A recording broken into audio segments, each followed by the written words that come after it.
subordinates ultimately cast multiple mail-in ballots that were counted in the 2022 election, but they were cast in the names of people who later confirmed they did not vote in 2022. Callaway faces up to 5 years in prison and a fine of up to $250,000.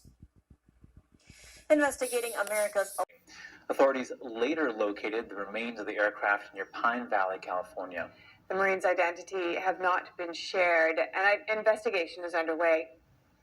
And a big drop from U.S. national security agencies checkers U.S. oil pipelines and water controls. These have breached networks of energy and transportation across the U.S., including in Guam. And they've had access to that critical infrastructure for at least 5 years. This could have allowed them to target U.S. water and energy systems. The vulnerability could prove useful for Beijing in times of war. FBI Director Christopher Wray warned last week that China aims to use cyber attacks to take down America's power grid and oil pipelines during a potential conflict with Taiwan. Steps China was taking, in other words, to find and prepare to destroy or degrade the civilian critical infrastructure that keeps us safe and prosperous.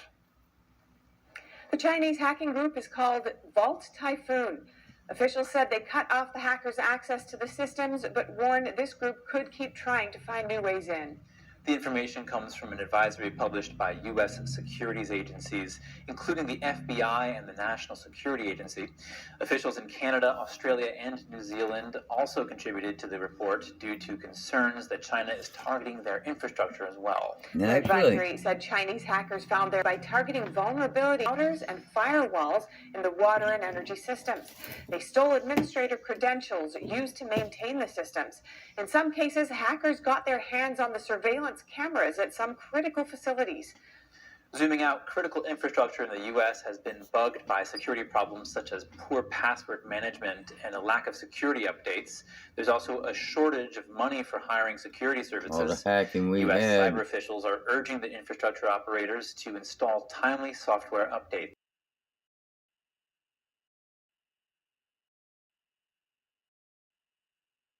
Federal laws, they say, the administration has violated. They called on the administration to change direction right away. The top state officials say that stopping the export of LNG could hurt the country's safety and economy and empower Iran and Russia. That's what they're trying to do. Was set today to defend the LNG pause at a Senate hearing called by Senator Joe Manchin. Manchin calls the export pause a political ploy to pander to climate activists at the expense of American workers, businesses, and U.S. allies. Coming up, Spanish farmers continue their protests, blocking streets and ports in northern Spain. It's part of a larger farmers' movement sweeping Europe, which in some areas have turned violent. We'll return with that and more after this break. Appeals court on Tuesday rejected Trump's claim that he's immune from prosecution in the January 6th case. The former president's expected to appeal that ruling.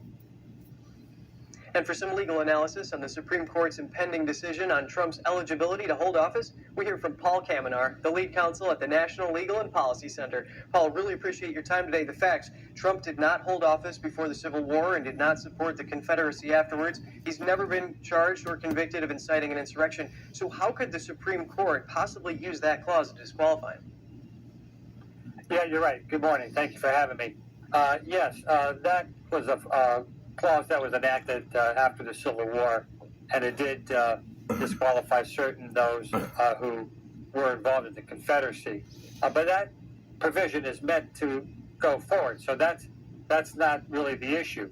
The issue is before the court is, well, first of all, Trump did not commit any insurrection or rebellion, but the court need not even get to that. There are a couple of legal issues before that that they will decide, and I think they will rule on those legal issues, not the factual issue of whether or not Trump engaged in any insurrection or rebellion.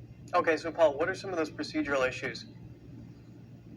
Sure. The one that's front and center is, does this amendment even apply to the president, Trump or any president, because it does not mention the president in its clause. It mentions members of Congress, members of the Senate, president-electors, vice president-electors, And then it says other officers of the United States who took an oath of office. And so the other side says, yeah, he's not mentioned, but, we'll sweep him into this catch-all clause that it says officers of the United States. But the Supreme Court has ruled that officers of the United States are those who are appointed to office, not members of Congress who are elected, not the president, etc.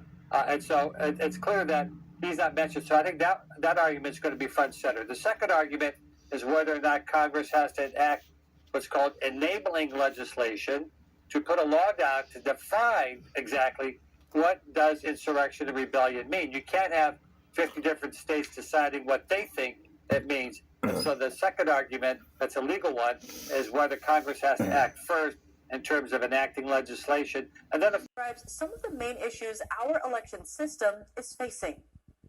We have one side actively attempting to throw its opponent in prison and bankrupt his family. Again, reminiscent of Soviet Russia. Molly Hemingway is the author of Rigged, How the Media, Big Tech, and the Democrats Seized Our Elections. She criticized, among other things, the fact that elections take much longer than they used to.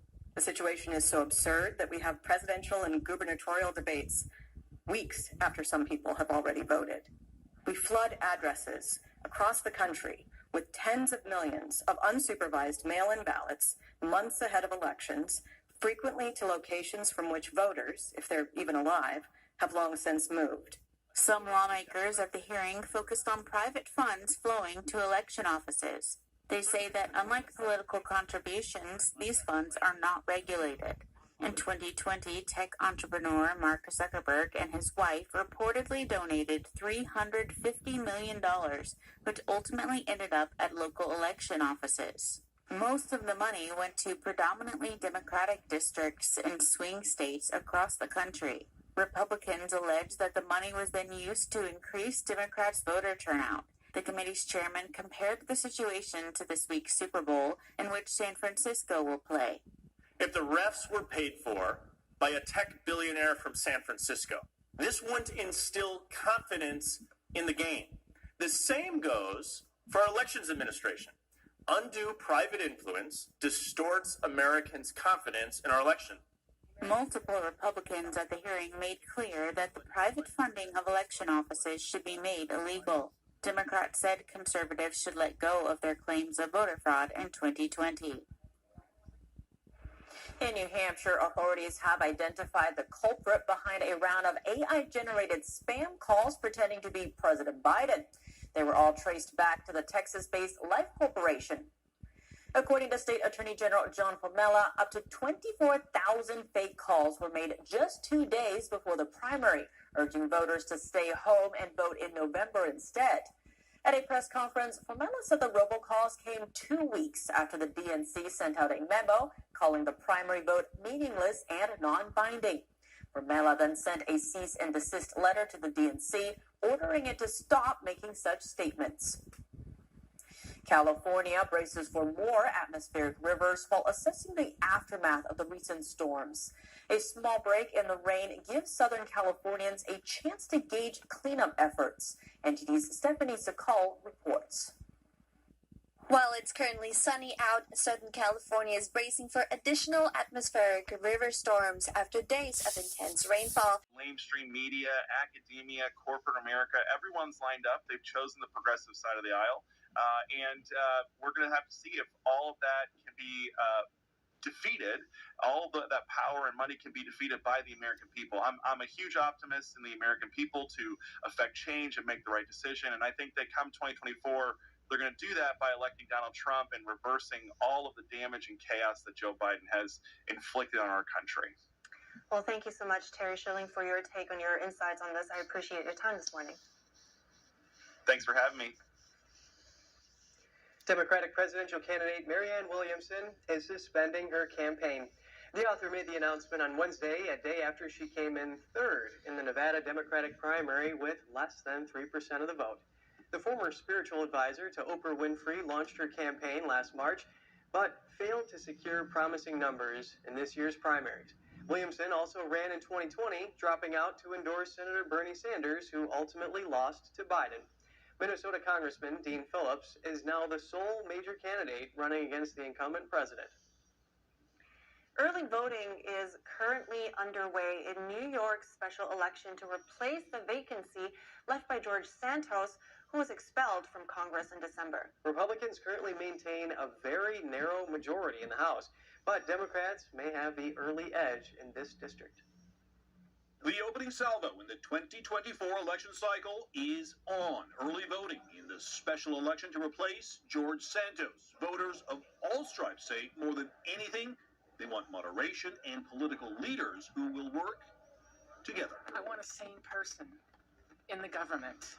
I'm done. I don't like the direction the country is going currently, and I think it's an important election, and we have to go towards the middle more.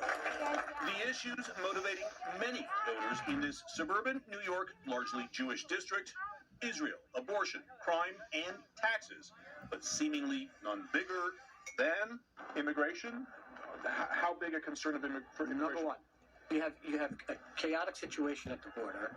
You're spending a ton of money to try to manage the situation.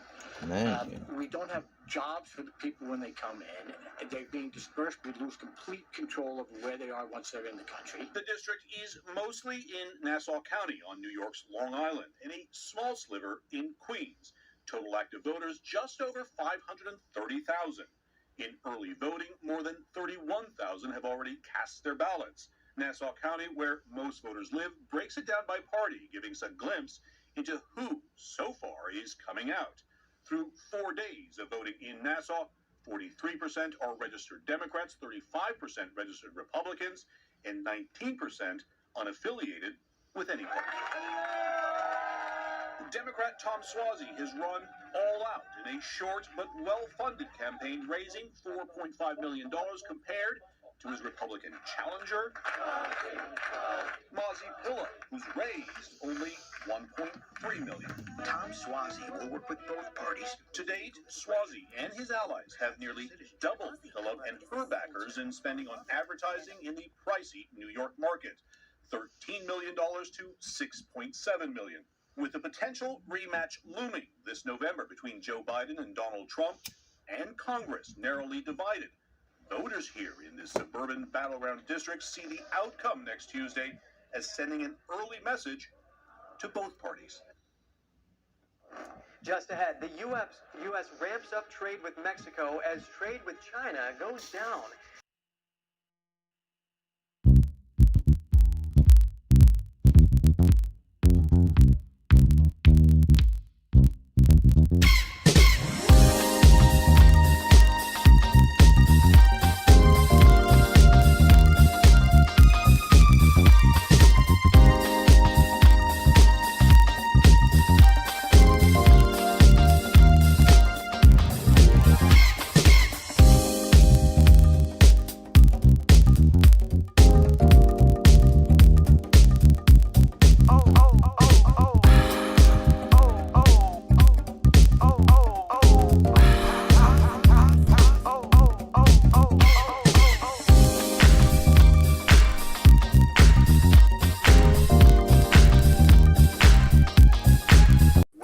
Military application that is used exactly for these purposes: psychological warfare and cognitive warfare. Yeah, and you're talking about this type of warfare. How does this function? How do these websites influence people in the U.S.? Well, it presents an alternate reality. It presents propaganda as truth, and the things that you know to be true are deemed false. So you keep repetitively hitting people with this information, and I'm speaking about adults. When you're talking to kids or when you're influencing children, everything they see on the internet is true, right? So you have to understand the power of that weapon of TikTok and other applications that are pushing this propaganda, this change of American values with our children, and it's also changing their psychological wavelength, the way that they think, the way that they process data, and the way that they critically think as well. In other words, they don't critically think anymore because they rely upon this weaponized application called TikTok. Okay, so you've spelled out the intentions of the Chinese Communist Party, but from the perspective of the law, are things like this illegal? They are not illegal, and they absolutely should be. So, American people, British people, Canadian people, all of our allies need to be pushing their governments to completely ban this type of influence of our people. It's control, it's power, it's control, it's surveillance, it's everything that we don't want in a free world, and it's meant to control our populations and basically win the war without fighting. Now, of course, freedom of speech is an important thing we cherish here in the U.S. What kind of move would what kind of effect would that kind of law have on freedom of speech? Freedom of speech underlies and underpins our democracy and our Constitution, so it must be protected. But it doesn't say anything about foreign influence. We didn't have technology back when or that we can speak of, that we have today when the Constitution was written. So it must be interpreted. Laws must be passed to ban any type of foreign influence. Now, internal influence is, it's free speech, but it also can't be driven by foreign influence. Got it. Thank you for clarifying. And what can the U.S. government or other Western countries yet do to counter this kind of activity? Well, this is cyber warfare also. It's under the heading of cyber warfare. It's cognitive warfare. That's the blend that they're using. Psychological warfare is another blend that they're using in these narratives to push their propaganda. So we can, first of all, ban that information, ban those sites, and lock them down with the U.S. And our free world nations, because I promise you, the Chinese Communist Party. 123 websites in 30 countries under the cover of local news. Chinese Communist Party content is mixed in with local headlines, with content shifting between conspiracy theories about the U.S. and its allies to articles attacking CCP critics. The new report from the Toronto-based group released Wednesday dubs the campaign Paper Wall. Researchers say the websites are quickly multiplying adaptiveness to local languages and content, and warn of a heightened risk of inadvertent amplification by local media and target audiences, despite having low reach so far. Citizen Lab traced the network to CCP public relations firm Haimai and says the influence campaign started in 2020. Most of the content Citizen Lab found was from a press release service called Times Newswire. Analysts at cybersecurity firm Mandiant found Times Newswire at the root of another CCP influence operation targeting U.S. audiences last year. Tech giant Meta last year reported China's influence operations were the most notable change in the threat landscape since 2020, and that operations were on the rise, expanding well beyond Asia. Citizen Lab dug deeper into the network after a series of the sites popped up in South Korea and Italy. South Korea's National Security Center exposed 18 of the sites in a report in November, also linking the operation to Haimai. Jeremy Sandberg, NTD News. The blasts killed 26 people. The terrorist group known as Islamic State claimed responsibility. Today, the government is closing Pakistan's borders with Afghanistan and Iran. Cell phone and internet services suspended for the day. According to local media, more than 650,000 security personnel are stationed around polling locations. However, 5 more people have been reported killed in terrorist attacks on Election Day.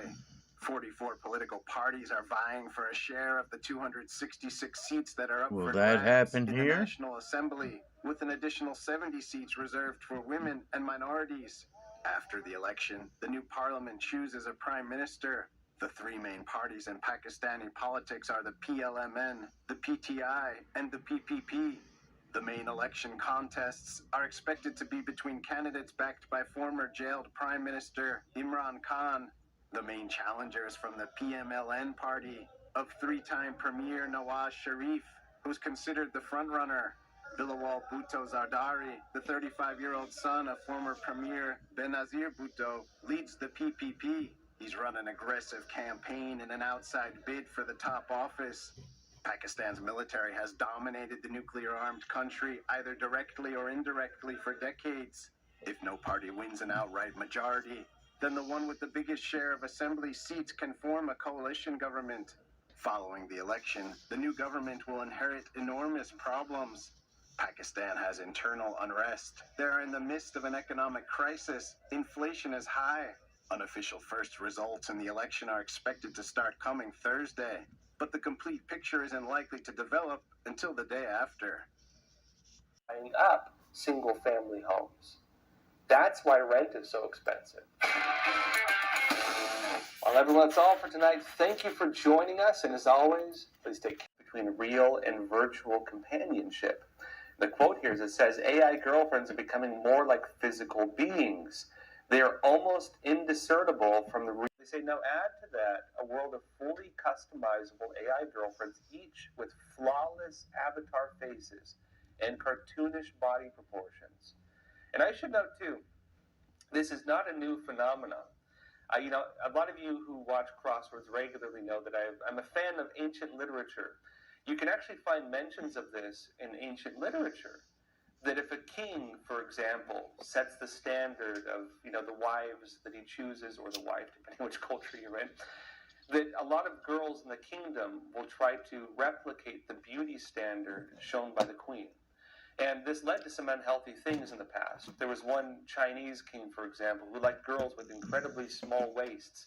And a lot of girls starved themselves and tortured themselves and actually made themselves very unhealthy because they were trying to meet the standard of what the king desired.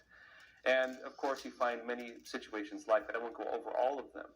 It led to, actually, in history, examples where writers later pointed out that it created a negative social trend.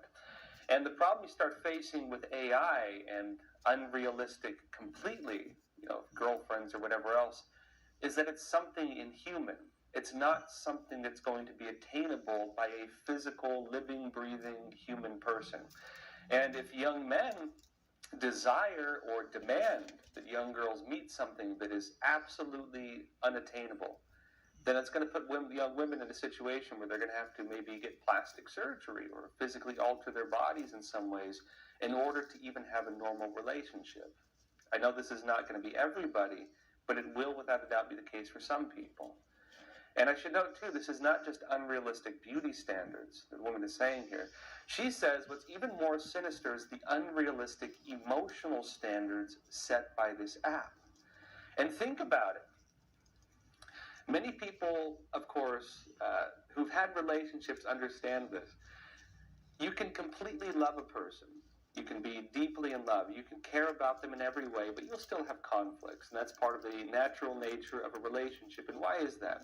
It's because when you open yourself up to a person on a deep enough level, when you share things deep enough about yourself, you create a type of vulnerability.